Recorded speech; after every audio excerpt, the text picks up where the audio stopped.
Cuando empezamos a tomar conciencia de la existencia de Dios, cuando de pronto en el camino de nuestra vida se hace la luz y volvemos en sí como hijos pródigos que egoístamente habíamos despilfarrado nuestra vida. Y entonces, un día, ese día que no podemos olvidar, se ilumina toda nuestra vida, se ilumina todo nuestro interior, se ilumina nuestro corazón, nuestra mente, nuestra alma toda. Y empezamos a cobrar conciencia de que verdaderamente Dios está en todo. Y empezamos a meditar en Él, a creer en Él, a conocer sus grandes virtudes que lo hacen Dios. Empezamos a ver su poder. Empezamos a conocer su palabra y a medida que vamos conociendo al Señor y todo su plan, todo el reino de Dios, el reino de los cielos, a nuestro Salvador Jesucristo, toda su palabra, cuando empezamos a permitir que el Espíritu Santo nos llene y haga una obra en nuestras vidas, y que la palabra de Dios penetre y discierna los pensamientos, las intenciones de nuestro corazón, y venga un cambio total en nuestra vida. Y nos maravillamos con todas esas grandes obras del Señor, grandes maravillas del Señor. Y detrás de todo eso, las maravillosas virtudes que lo hacen Dios. Su amor, su justicia, su misericordia, su gracia, su perfección, su santidad. Y pues cae uno rendido, verdaderamente. Y encontramos en Él, en todo lo que toca a Dios, en todo lo que dice Dios, encontramos una gran belleza perfecta, inigualable. Dios es maravillosamente hermoso, es la fuente de la luz, la fuente de la sabiduría, de la justicia, del amor, de la paz, del gozo, de la santidad. Es la fuente de la perfección de todas las cosas. Pero tenemos que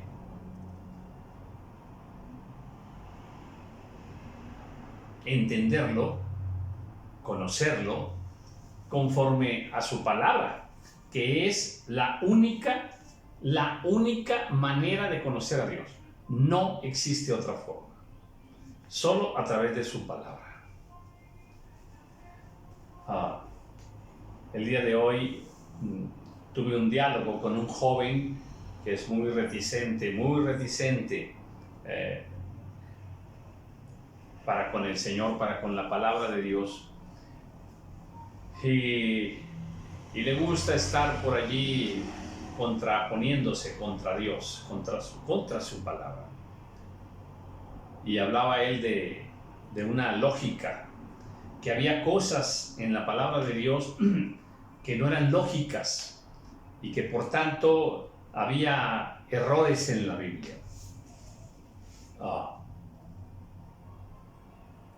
Le comenté que si nosotros tratamos de conocer a Dios desde la perspectiva humana, con los fundamentos humanos, con el conocimiento humano, con las filosofías humanas.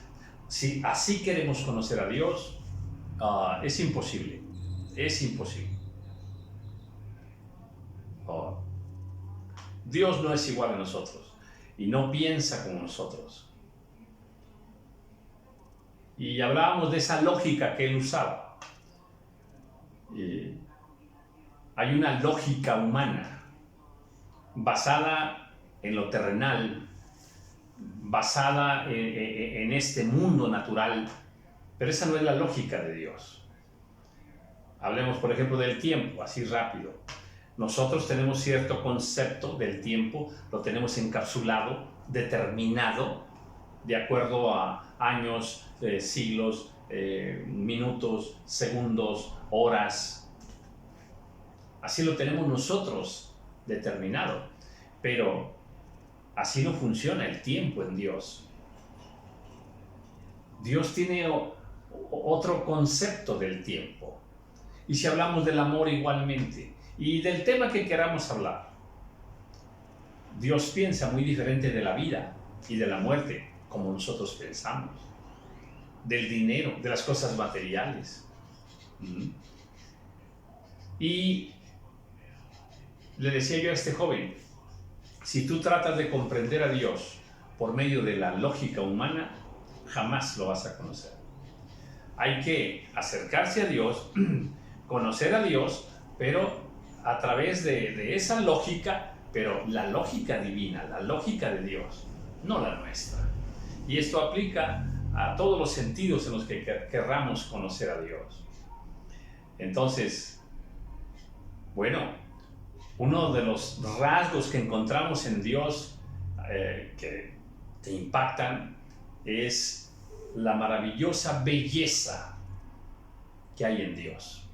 Me encanta ese versículo que dice que Él habita en la hermosura de la santidad. Amén.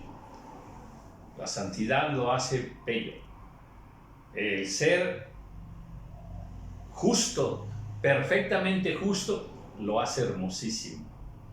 Y así, bueno, cuando leemos la palabra de Dios, pues encontramos versículos que nos parecen a nosotros muy hermosos. Jehová es mi pastor, nada me faltará. ¡Qué maravilla! ¡Cuánto me gozo!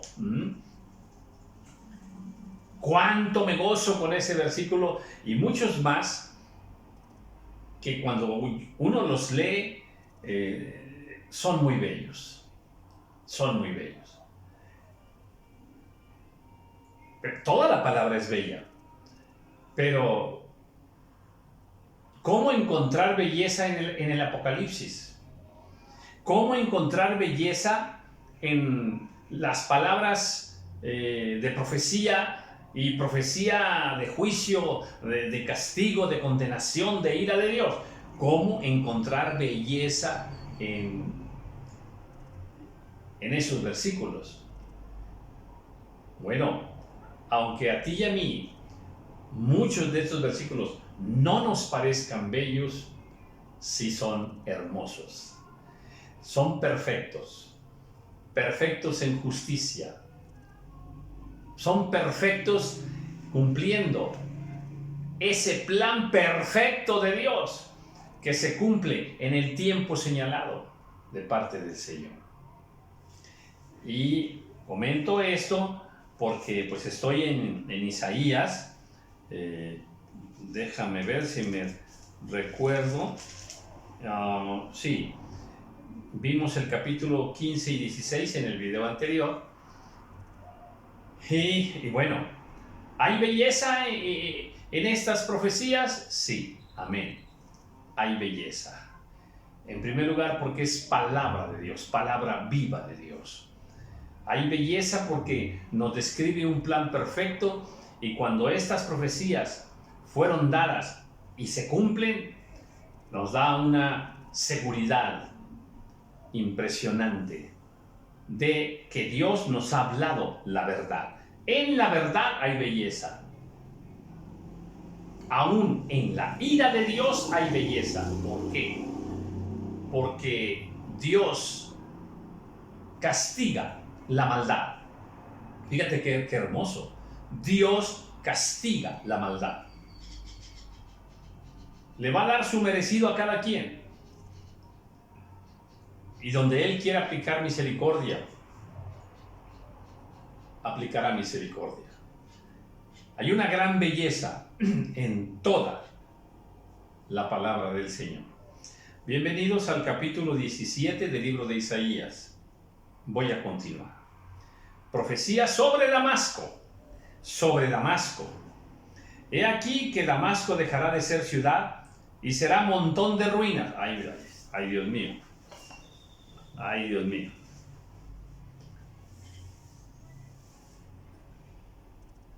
¿Te imaginas esa palabra? Así de cruel, así de penetrante, así de irritante, así de dura esa palabra. He aquí que Damasco dejará de ser ciudad y será un montón de ruinas. Uy. Un montón de ruinas. Dice, las ciudades de Aroer están desamparadas, en majadas se convertirán, dormirán allí y no habrá quien los espante. Y cesará el socorro de Efraín y el reino de Damasco. Y lo que quede de Siria será como la gloria de los hijos de Israel, dice Jehová de los ejércitos. Palabras ocultas, palabras, iba a decir disfrazadas, pero prefiero decir con propósitos velados, ocultos. ¡Cuánta perfección! En esa forma en la que Dios expresa sus juicios. ¡Qué perfección! De la palabra en sí. Toda la palabra tiene una perfección indescifrable. Los hombres no han podido descifrar todas las expresiones de la Biblia. Dice, en aquel tiempo la gloria de Jacob se atenuará y se enflaquecerá la grosura de su carne. Ahora esta palabra ya viene sobre Israel. Un tiempo muy duro. Dice tanto que se enflaquecerá la grosura de su carne. Hay cierta grosura que la carne tiene. Se produce en nuestro interior. Y dice aquí que pues la gloria de Jacob va a menguar. El resplandor de Israel como nación. Dice, y será como cuando el segador recoge las mies y con su brazo ciega las espigas. Será también como el que recoge espigas en el valle de Refaim. ¿Cómo era esto? ¿Quién sabe? No sé cómo se dijo. Y quedarán en el robusco, como cuando sacuden el olivo, 2 o 3 frutos en la punta de la rama, 4 o 5 en sus ramas más fructíferas, dice Jehová de Israel. Habla de un sacudimiento y usa como parábola pues el árbol, árboles con fruto, que al ser sacudidos no todos los frutos caen, algunos permanecen en la parte superior y otros disgregados en todas las ramas. O sea, entiéndase, no los destruiré totalmente. Viene una destrucción, viene una sacudida fuerte. Esto me lleva a una reflexión interesante. En primer lugar, habla de misericordia. ¿Okay? Pero hay algo interesante aquí. Mira.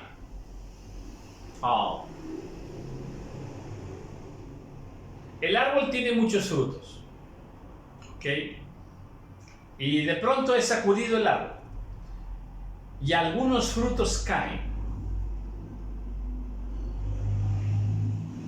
pero otros frutos permanecen firmes, no caen. Así sucede en la vida de una nación o de un pueblo, de una familia. De pronto viene un momento difícil que sacude toda la nación, una crisis, una guerra, cualquier cosa. ¿Y qué sucede? Que muchos caen, pero hay otros que no caen, porque estaban fuertes, porque estaban tomados de la rama. Así pasa en algunas iglesias. De pronto es sacudida aquella iglesia y muchos caen, pero otros permanecen. Estaban preparados para ser sacudidos y no caer. ¿No te parece que es una reflexión hermosa, muy interesante? Sí. Así son los juicios de Dios.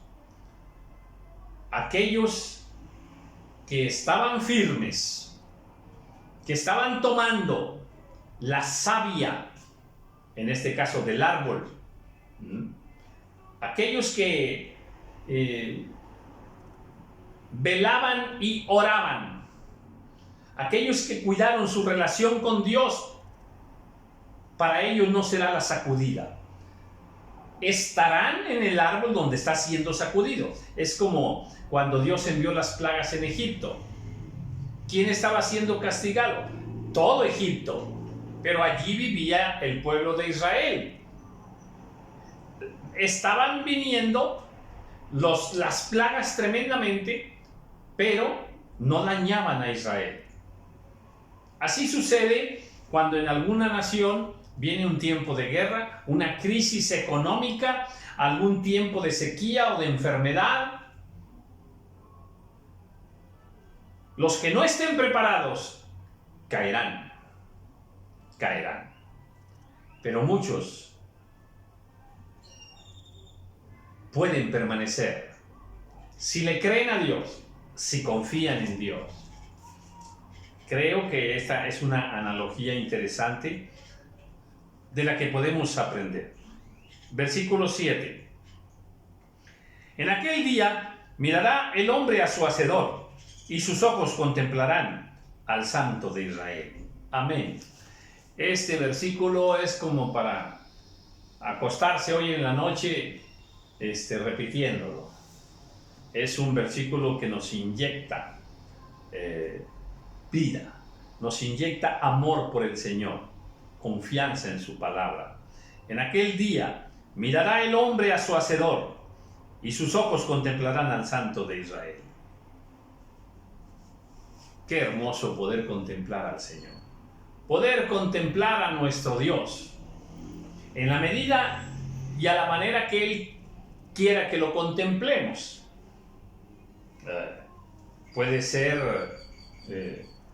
en visión, puede ser en sueño, puede ser de alguna otra manera. Verlo con los ojos espirituales, pero verlo en nuestra naturaleza así humana, contemplarlo, eso sí no podemos.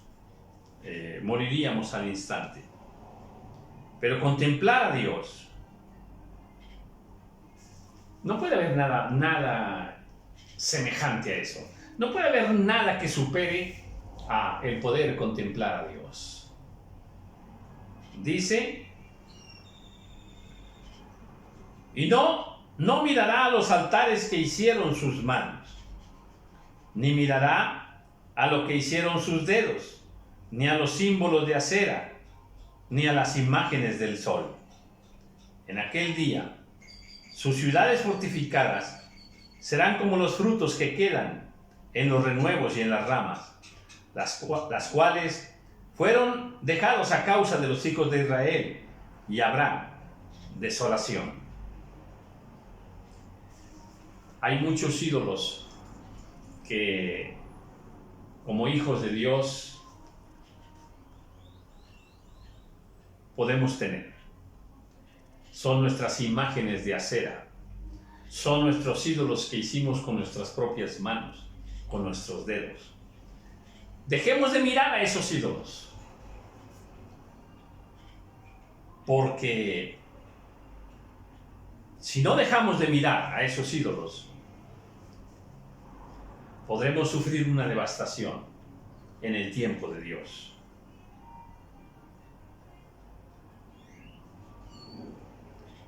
Porque te olvidaste del Dios de tu salvación y no te acordaste de la roca de tu refugio.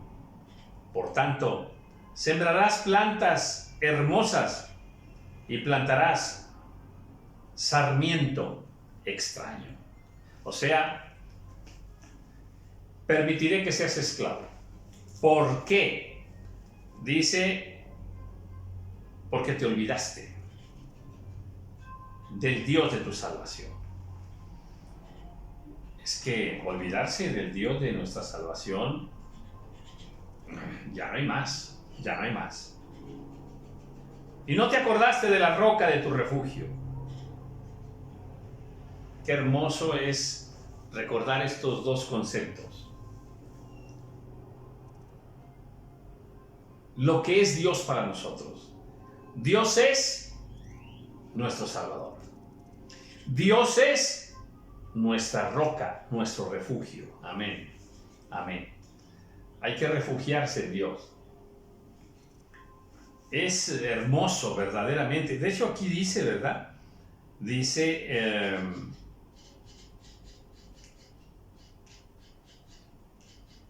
te olvidaste de Dios. Y entonces, como te olvidaste de Dios, sembrarás plantas hermosas y plantarás sarmientos, pero no serán tuyos. Lo vas a hacer en tierra extraña. Tú vas a poder contemplar aquel sembradío, aquella cosecha, aquellos frutos hermosos, pero no son tuyos. ¿Por qué? Porque te olvidaste de Dios. Padre, hermano. Les decía que hace rato platicaba con un joven y tenía yo que mostrarle, el baño está aquí a 2 metros, 1,5 metros, aquí está el baño. Y yo tenía que mostrarle unas llaves ahí en el baño. Y estábamos él y yo, y le estaba yo mostrando lo que le tenía que explicar. Pero en ese momento, mientras yo estaba haciendo así, sentí un golpe tremendo aquí, ¡pum! Pero un golpe así, pero fuerte aquí. Y de pronto tenía yo una lámpara aquí en mis narices, prendida, iluminada. Resulta que de una manera inexplicable, extraña, se cayó sola la lámpara del techo. Y al caerse vino y golpeó a mi ojo izquierdo, aquí en mi pómulo. Fue una milésima de segundo. De pronto el golpe y ya no estoy viendo lo que estaba viendo antes. Fue así sorprendente. El joven quiso dar muchas explicaciones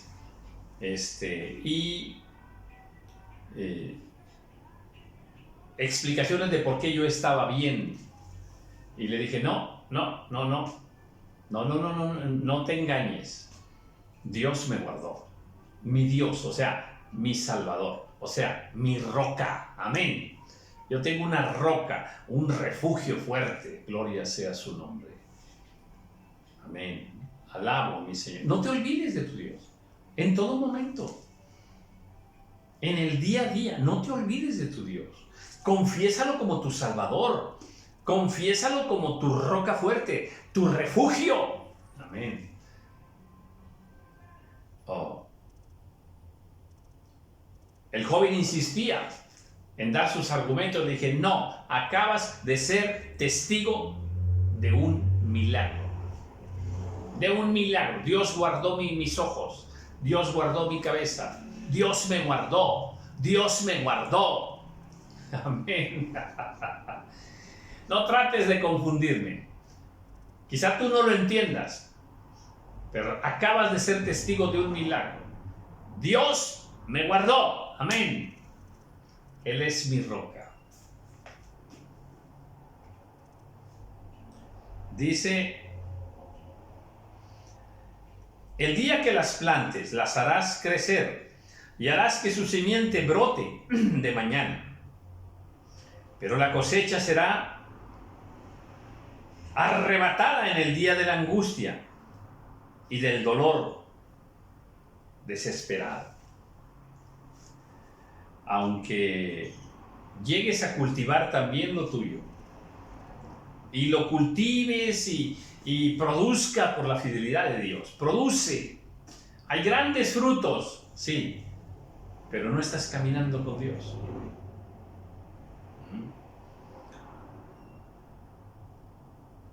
Sí, pero no buscas el rostro del Señor, no tienes vida de oración.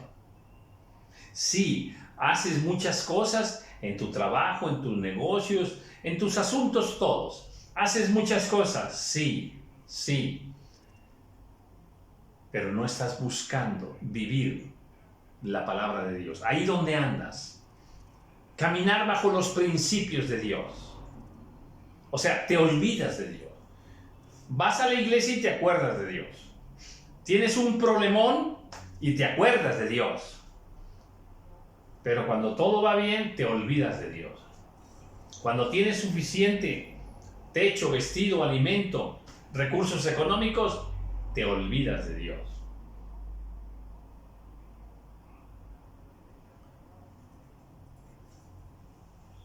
Qué ingratos somos, verdaderamente.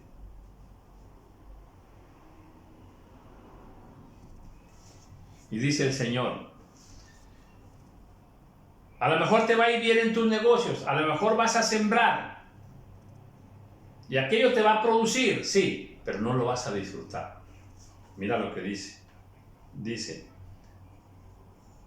harás que su simiente brote de mañana, pero la cosecha será arrebatada en el día de la angustia y del dolor desesperado. O sea, las cosas no te van a salir bien. O sea, de pronto te verás envuelto en una serie de conflictos, diferentes conflictos, ¿sí? Y vas a estar desesperado. Y de pronto dirás, pero si soy hija de Dios, pero si Dios promete en su palabra. Y empezamos a recordar las promesas. De las promesas sí nos acordamos, pero de Dios no nos acordamos en nuestra vida. Es que tenemos que aprender a tomar a Dios en serio, a caminar con Dios, mañana, tarde y noche, y donde quiera que vayamos, hay que caminar con Dios. Hay que permitir que Dios controle toda nuestra vida, controle nuestros ojos, nuestra lengua, nuestro tiempo, nuestro dinero, nuestra mente, nuestro corazón, todo. Hay que dejar que Dios gobierne todo nuestro ser, nuestros hijos, nuestra salud, nuestro dinero, todo, que lo gobierne todo.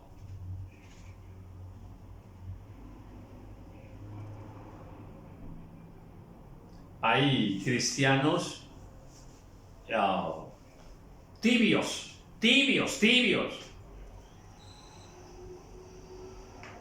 Un poquito de Dios y mucho del mundo. Un poquito de alabanzas y mucho de música mundana, música diabólica del mundo. Un poquito de leer la Biblia, un poquito, pero mucho de películas series de televisión, mucho de eso. Y de pronto la muchachita creció en ese ínter de tibieza. La señorita creció y de pronto llega y le dice, mamá, me voy a ir a vivir con mi novio. Y novio del mundo, ¿eh? Conozco varios casos, varios casos. Cómo duelen, cómo duelen. Pero hay descuidos. Descuidos espirituales. O sea, traemos la estampita de Jesús es el Señor. La traemos ahí en el coche. Pero verdaderamente Jesús no es nuestro Señor en nuestra vida. La estampita dice Jesús es el Señor. Pero en la manera en la que nosotros vivimos ahí en el trabajo,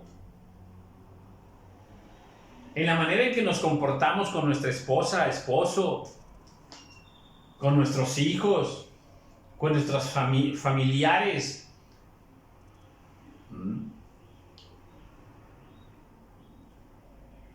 no da testimonio de que seamos verdaderos cristianos. Y luego las cosas nos salen mal. Muchas cosas nos salen mal. Y perdemos económicamente. ¿Por qué? Porque muchas cosas no nos están saliendo bien. ¿Por qué no nos salen bien? ¿Por qué no recogemos fruto de esto? ¿Por qué?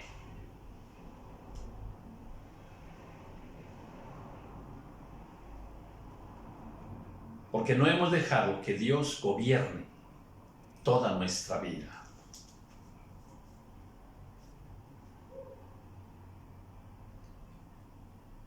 Hay multitud de muchos pueblos que harán ruido como estruendo del mar y murmullo de naciones, que harán alboroto como bramido de muchas aguas. Sí, de tiempo en tiempo, cuando vienen estas situaciones, estos conflictos, se alborotan los pueblos, claman, brama la gente en desesperación, en angustia. Los pueblos harán estrépito, como de ruido de muchas aguas, pero Dios los reprenderá y huirán lejos. Serán ahuyentados como el tamo de los montes delante del viento y como el polvo delante del torbellino. Los pueblos delante de Dios no son nada, Con un poco de viento los levanta a todos y los destruye a todos, como polvo, como tamo.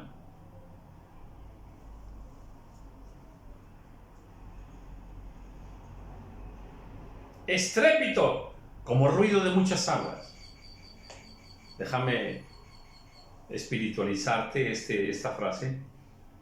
Cuando los pueblos se alborotan, dices como ruido de muchas aguas. Sí, porque bíblicamente la humanidad, la gente, está representada en la turbulencia, en las aguas, en el mar. El mar embravecido es la humanidad embravecida. Por eso aquí lo refiere como estruendo de muchas aguas. Al tiempo de la tarde, he aquí la turbación. Pero antes de la mañana, el enemigo ya no existe. Esta es la parte de los que aplastan y la suerte de los que nos saquean. Versículo que finalmente inyecta misericordia, fe y esperanza. Aún en medio de la destrucción más severa, la misericordia y la gracia de Dios permanecen cumpliendo su promesa sobre sus hijos. Al tiempo de la tarde, he aquí la turbación, pero antes de la mañana, el enemigo ya no existe. Viene juicio, desolación. Aquí hay una diferencia. Inició este capítulo donde dice profecía sobre Damasco. ¿Y qué dice? Que Damasco iba a ser un montón de ruinas y que iba a ser destruido. Bien, destrucción total. Pero luego habla sobre Israel y le amonesta y le declara juicio, sí, pero no lo destruye. No lo destruye. Siempre le deja un remanente, siempre le deja una palabra de fe y esperanza. Aplicada a nuestras vidas es, en verdad, humanamente cometemos muchos errores. Mira, muchos cristianos tienen muchos problemas en su vida, de todo tipo, hasta problemas en el trabajo, con su jefe, con sus compañeros de trabajo, problemas materiales, económicos, problemas morales con sus hijos, en la familia misma, problemas de salud, problemas de alimentación, en fin, problemas de inseguridad. O sea, otra vez, muchos cristianos la vida se les complica de muchísimos problemas. Por muchas razones, pero quiero decir brevemente dos de ellas. Una, porque no se han entregado totalmente a Dios, a Cristo Jesús. Viven un cristianismo simulado, a medias. No hay una consagración para Dios. Soy medio cristiana, soy medio cristiano. Me siguen gustando muchas cosas del mundo y las busco y las practico. Y eso trae consecuencia. De pronto florecen muchas cosas negativas que vienen en mi contra en mi vida. Y la otra es por falta de sabiduría. En el diario vivir aplicamos la sabiduría de los expertos, la sabiduría del mundo, la sabiduría de nuestra cultura, la sabiduría del modernismo, del humanismo. Buscamos vivir como viven los demás en el tiempo presente. Y así queremos resolver las cosas. Y esa no es la sabiduría de Dios. Dios nos da sabiduría en su palabra para vivir correctamente, para vivir justamente, para enfrentar todas las cosas. Mucha de esa sabiduría está en Proverbios. Y cuando vivimos de acuerdo a la sabiduría del mundo, a lo que aconseja el mundo, a lo que enseña el mundo, vamos a tener muchos problemas. Por ejemplo, la alimentación. ¡Ay! Cada cristiano poniéndose a dieta, cada cristiana poniéndose a dieta de acuerdo a como lo enseña el mundo. Y no coma sal, no coma sal. Padre Santísimo, qué error tan tremendo, Yo ahorita estoy dando este estudio y ¿sabes una cosa? Estoy descalzo. Mira, me encanta estar descalzo. Yo soy de los que piso la tierra. E investigaciones serias ahora comprueban que pisar el suelo, le llaman contacto a tierra, trae mucha salud, mucha salud. El diseño de Dios es perfecto para los seres humanos. Y ahora es muy cuestionado los famosos empastes en las muelas, por la conexión que tienen cada pieza dental con los órganos internos, dañándolos, los empastes. En fin. Hablo de un ambiente natural, de un diseño natural y perfecto de parte de Dios. Bueno, el diseño de Dios, el diseño de la sabiduría de Dios es hermosísimo. Entonces, ¿buscas vivir de acuerdo a la sabiduría del mundo? ¡Ay, Dios mío, se te va a complicar la vida! Es mejor vivir bajo la sabiduría del Señor. Bueno, pues dejo estas reflexiones para las cuales nos dio pauta este capítulo 17 del libro de Isaías. Padre amado, son 66 capítulos, a ver cuándo por ahí terminamos. Pero mientras tanto, pues le entrego estas reflexiones hermosas del libro de Isaías. Muchas bendiciones.